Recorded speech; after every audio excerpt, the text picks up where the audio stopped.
हमारी दुनिया कितनी खूबसूरत है, पर आज की युवा पीढ़ी ने अपनी एक अलग ही दुनिया बना रखी है, जहाँ वो अलग अलग तरह के नशे का शिकार हो गया है। जैसे शराब का नशा, सिगरेट का नशा, ऐसे कई तरह के नशे में आज के युवा जीते हैं। पर इन सबसे ज्यादा खतरनाक हो गया है मोबाइल का नशा। इस नशे के कारण वो अपनी वास्तविक दुनिया से दूर होते जा रहे हैं। आप देखिए, मोबाइल फ़ोन सडनली हमारे हाथों में आ गए और मोबाइल फ़ोन इतना एडिक्टिव है, मतलब वो एडिक्टिव होना उसकी बुराई या उसका नेगेटिव पॉइंट नहीं है, मगर ये एक पॉजिटिव चीज़ ही है। लेकिन हम लोग जो उसके एडिक्शंस में जाके बैठ गए हैं, तो वो एक बड़ा इशू हमारे यहाँ बन गया है। अब जैसे आप देखते हैं कि स्टूडेंट्स जो हैं वो मोबाइल फ़ोन पर अपने आप को एक वर्चुअल वर्ल्ड में देख रहे हैं। घरों में सेकंड फ्लोर से थर्ड फ्लोर पे पिताजी पूछ रहे खाना खाओगे क्या, वो बोल रहे नहीं खा रहे हैं। व्हाट्सएप पर बातें हो रही हैं। कहीं ना कहीं ये एक नया प्लेटफॉर्म है, इसके लिए सब इसके तरफ आकर्षित हैं। लेकिन आपको बता दूं कि इस आकर्षण से बहुत सारी समस्याएं आज हमारी दुनिया में खड़ी हो गई हैं, और ये सबसे बड़ी समस्या है हॉलो कल्चर की। ये हॉलो कल्चर क्या है कि जहाँ पर एक विद्यार्थी, एक यूज़र को ये लगता है कि मेरी एक अपनी इमेज है, मेरा एक अपना अस्तित्व है, मेरी एक अपनी आइडेंटिटी है। अगर मेरे 5000 हिट्स लोगों ने देखे हैं तो वो एक बहुत अलग लेवल पे जाके अपने आप को स्थापित करने की कोशिश करता है, या वो समझता है कि मैं एक सेलिब्रिटी हूँ, या मेरे वीडियो को इतने लोगों ने देखा है तो मैं बहुत बड़ा हूँ। 1973 में जॉन मिशेल और मार्टिन कूपर ने पहला मोबाइल बनाया था, जिसका वजन 2 किलोग्राम था। समय के साथ साथ मोबाइल में कई प्रकार के बदलाव आए। अब मोबाइल एक मनोरंजन की वस्तु बन गई है। मोबाइल ने किताब से लेकर घड़ी, टीवी आदि की जरूरतें कम कर दी है। हाल ही में एक लेक्चर देने गया था एक कॉलेज में, मैं नागपुर में, तो मैंने सभी से कहा कि आप कितना समय बिताते हैं और कितनी देर तक रात में इसको देखते हैं। तो मुझे एवरेज मिला कि रात में 11 से 12 बजे तक के एवरेज बच्चे बच्चियां जो हैं वो इसको देख रहे हैं। फिर मेरा दूसरा प्रश्न था कि आप कर रहे हैं क्या, इस पर क्या देख रहे हैं? तो कह रहे हैं कि दिन भर जो हुआ, फिर वो बच्चों को, हम अपने फ्रेंड्स को रिप्लाई दे रहे हैं, पॉजिटिव रिप्लाई दे रहे हैं, उसको अप्रिशिएट कर रहे हैं, उसको नलीफाई कर रहे हैं। तो आप अगर देखेंगे तो कोई क्वालिटी काम नहीं है, कोई प्रोडक्टिव काम नहीं है। मतलब अगर मैंने वो रिप्लाई नहीं किया या मैंने किसी को शेल रिप्लाई नहीं भेजा तो आसमान नीचे गिरने वाला नहीं है, ना ही वो मेरा फ्रेंड दुश्मन बनने वाला है। लेकिन ये हॉलो नोशन जिसकी मैं थोड़ी देर पहले बात कर रहा था, इसमें हमें अब इस सोशल मीडिया ने या मोबाइल फोन्स के गैजेट्स ने या उसकी फैसिलिटी ने पहुंचा दिया है। एक शोध के अनुसार 50% भारतीय बच्चों और किशोरों में मोबाइल फोन के ज्यादा उपयोग की वजह से रीढ़ की हड्डी की समस्या पैदा हो रही है। रिसर्च के अनुसार स्मार्टफोन का इस्तेमाल करने वाले लोग दिन में 150 बार अपना मोबाइल देखते हैं, क्योंकि वो मोबाइल से अलग नहीं हो सकते। मोबाइल जिस तरीके से हमारे लिए यूज़फुल है, वैसे नुकसानदायक भी है। देखा जाता है कि आजकल के लोग काफ़ी एडिक्टेड है मोबाइल से। वो एडिक्टेड क्यों है? क्योंकि उन्हें खुशी मिलती है, व्हाट्सएप यूज़ करके उन्हें खुशी मिलती है। व्हाट्सएप के थ्रू वो एक दूसरे को संदेश भेज सकते हैं, अपनी बातें शेयर कर सकते हैं। देखिए, यूथ के जेब में मोबाइल जाने से बहुत सारे फ़ायदे भी हुए, बहुत सारे नुकसान भी हुए। नुकसान ये है कि वो अपना जो प्रोडक्टिव टाइम है, जो पढ़ाई में, जो समाज को घूमने में, एक्सप्लोर करने में जो निकालना था, वो एक छोटी सी स्क्रीन में और वो अपने दिन भर बिता दे रहे हैं। बहुत सी चीज़ें, गेम कहीं है, पबजी के जैसे कहीं गेम है, और कैंडी क्रश है, जिनको लत लग गई है, वो उसी के बाहर निकलते ही नहीं है, दिन रात वो उसी में लगे रहते हैं। फ़ायदे ये है कि आज हमारा मोबाइल माध्यम बन गया है पूरी दुनिया से जुड़ने का। कुछ स्क्रीन पे कुछ टच करने के बाद हम दुनिया की कौन सी भी जानकारी वो स्क्रीन में ले आ सकते हैं। जो हमें बोलना है, जो हमें करना है, जो हम सोच रहे हैं, वो लोगों तक के बहुत ही आसानी से पहुंचा पा रहे हैं। तो बेशक मोबाइल कोई बुरी चीज़ नहीं है, लेकिन हमें उसके लिमिटेशंस हमें बहुत अच्छे से जाननी पड़ेंगी कि हमें किस हद तक के मोबाइल यूज़ करना है। मोबाइल्स के एडिक्टेड तो सभी लोग हैं। फर्स्ट ऑफ ऑल 2 घंटे से ज़्यादा तो कोई रह नहीं सकता है, और अगर बेसिकली हम लोगों को देखा जाए तो just because of young generation होने के नाते हम लोग अगर मास कम्युनिकेशन डिपार्टमेंट के स्टूडेंट्स हैं तो हम लोगों को मोस्ट ऑफ टाइम जनरल चीज़ों पर ज़्यादा फोकस करना पड़ता है, जनरल अफेयर्स पर ज़्यादा फोकस करना पड़ता है, अपडेट्स के ऊपर फोकस करना पड़ता है। तो मोस्ट ऑफ टाइम हम लोग ज़्यादा से ज़्यादा ये सोशल मीडिया के थ्रू हमको पता चलता है और इंटरनेट के थ्रू हमको ये सब चीज़ें और ये सब नॉलेज हमको पता चलता है, क्योंकि हम एट ए टाइम हम लोग बुक लेकर नहीं बैठ सकते। बट कुछ ऐसे भी लोग हैं जो पॉर्न एडिक्टेड हो गए हैं, जैसे कि उन लोगों को जब पता चला कि हाँ मोबाइल के थ्रू या मोबाइल इंटरनेट के थ्रू हम लोगों को पॉर्न देखने को मिल सकता है, तो ऐसे कुछ बच्चे भी हैं जिन लोगों का एज मतलब उस लेवल का नहीं है, लेकिन फिर भी उन लोगों को वो सारी चीज़ें पता चल रही है जो उनके लिए राइट डायरेक्शन में नहीं जाने वाली है। तो ये सबसे बड़ा कॉज है उसका। और सबसे बड़ी चीज़ पॉर्न एडिक्टेड होने की वजह से लोगों की मेंटालिटी काफ़ी चेंज हो रही है।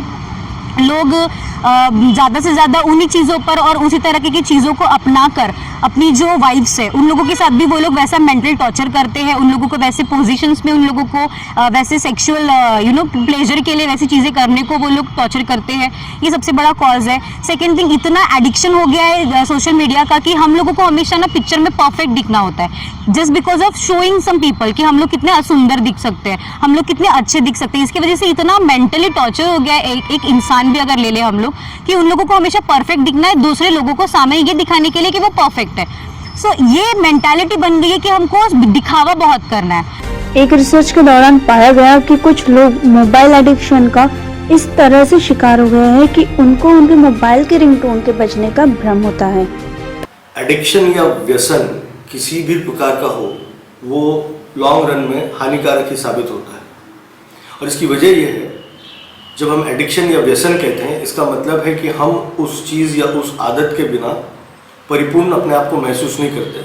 हमारा बिहेवियर नॉर्मल नहीं रहता जब तक हम उस चीज़ का उपभोग ना कर लें, चाहे वो ड्रग्स हो, अल्कोहल हो, टोबैको हो या फिर मोबाइल फ़ोन हो। तो आजकल हमने ये देखा है कि ज़्यादातर जो युवा पीढ़ी है मोबाइल उनके एक्सेसरीज का अंग न रहते हुए उनके शरीर का अंग बन गया है। वो ऐसा महसूस करते हैं कि मोबाइल अगर नहीं रहा तो उनका शरीर पूरा नहीं है, संपन्न नहीं है। तो इसे हम एडिक्शन कहेंगे। और एडिक्शन, जैसे मैंने कहा कि एडिक्शन हानिकारक इसलिए होता है कि जिस चीज़ से हम एडिक्टेड हैं वो यदि हमारे पास ना हो या उपलब्ध ना हो तो हमारा बिहेवियर बदल जाता है। इसके परिणाम अलग अलग है कि कुछ लोगों में चिड़चिड़ाहट आ जाती है, कुछ लोगों में डिप्रेशन के सिम्टम्स आने लगते हैं। और मोबाइल जो है ये एक टेक्निकल इजाद है, टेक्नोलॉजी बेस्ड कम्युनिकेशन सिस्टम। इसके सदुपयोग और दुरुपयोग दोनों बराबर हो सकते हैं। भारत में लगभग हर साल कई देशी विदेशी कंपनियां अपना मोबाइल फोन नए फीचर्स के साथ लॉन्च करती है जो आप बहुत ही कम दामों में खरीद सकते हैं, जिसका असर ये हो रहा है कि मोबाइल बच्चों से लेकर बुजुर्गों तक पहुंच गया है। मैं जब अपने विद्यार्थियों से मोबाइल के जरिए बात करता हूँ तो हम लोग उसका शैक्षणिक रूप से इस्तेमाल करने की कोशिश करते हैं, नॉलेज बढ़ाने के रूप से इस्तेमाल करने की कोशिश करते हैं। हमने अलग अलग स्टूडेंट्स के बैचेस के ग्रुप्स बना के रखे हैं जिसमें मैं कंट्रोल करता हूँ कि क्या कंटेंट जा रहा है, हेल्थी कंटेंट।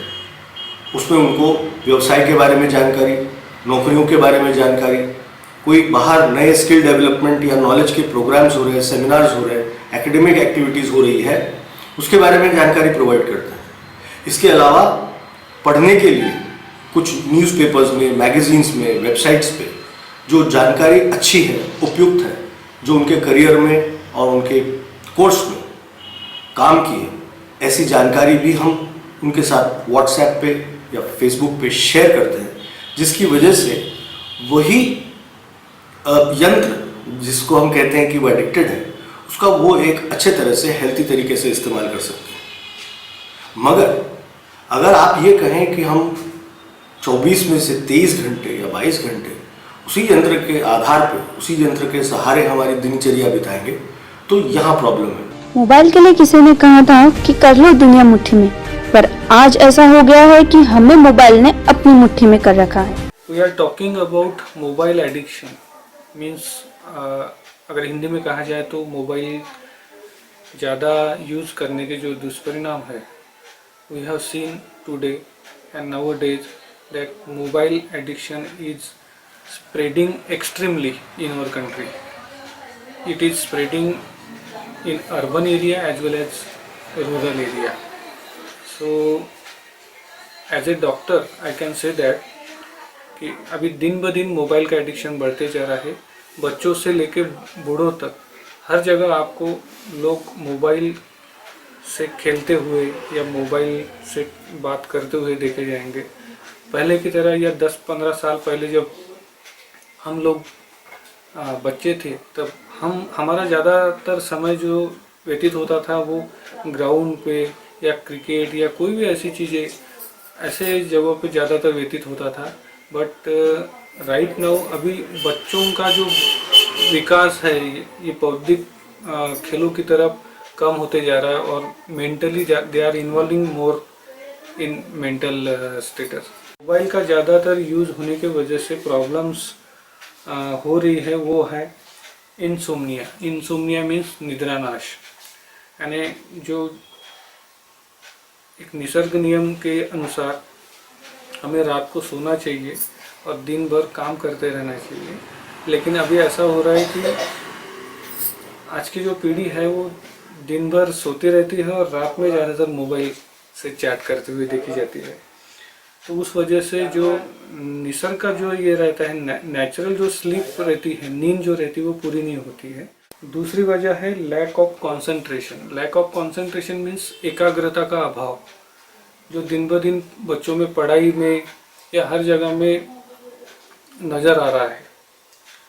और उस वजह से उसके जो साइड इफ़ेक्ट्स है phobia, insecurity, schizophrenia, stress, irritation, aggression, यानी स्वभाव में चमत्कारिक बदल पाए जा रहे हैं। मोबाइल का नशा पूरी दुनिया में इतना बढ़ चुका है कि अब इसके लिए रिहैबिलिटेशन सेंटर्स खोले जा चुके हैं, जहां पर लोगों को अलग अलग एक्टिविटीज द्वारा मोबाइल की लत से छुटकारा पाने में मदद की जाती है।